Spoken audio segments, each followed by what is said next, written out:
Here's a clip from my interview with two tennis historians. I had two things that came to mind. One is Rod Laver in his second calendar slam. He Wimbledon final. He either lost the first two sets. I think just the first set maybe against John Newcomb. In 1969 Wimbledon final. Tony Roach. And he started wearing spiked shoes for the second half of that match. He didn't wear it in the first one? No. Wait, was it not standard for people to wear spiked shoes? Well, I think it was raining, or it had rained recently. The courts were a little bit more slippery even than usual. And he was so slipping all around trying to play. Yeah, he started wearing he just changed shoes mid-match. grass court shoes, and Roach didn't, and that was the difference, I guess. Maybe at the beginning he was thinking like, I'm too powerful. I need to be nervous. No, but it's interesting. I saw the shoes at the Hall of Fame. Hall of Fame.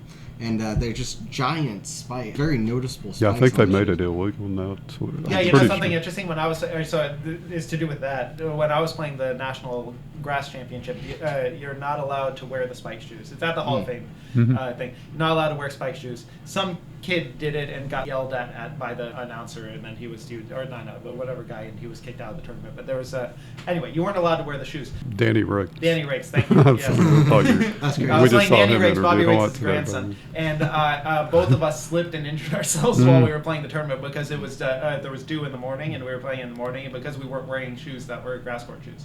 So we I slipped and fell and hurt my back. That was when my back injury started, and he slipped and hurt his knee, and he wasn't able. The next match, he just lost the tournament. I would prefer to wear spike shoes if possible. Right. Well, Rod Laver said in the book, I think that's why he felt like he gave him advantage. That probably is why he won the match, and that was the last match for winning the whole Grand Slam. Yeah, and it's interesting because there's so many different ways to win a calendar slam. Graf was so dominant, but Laver just struggled in every slam, but somehow won it. I think I still am of the opinion that I'm not sure. I think it's possible that had he been able to play during the 1962 through whatever that time, he maybe could have even only ended up with one calendar slam. The reason I say that is because I think he was so mad that he wasn't able to play during all that time after winning the first calendar slam that when he came back, he was like, I need to win another one.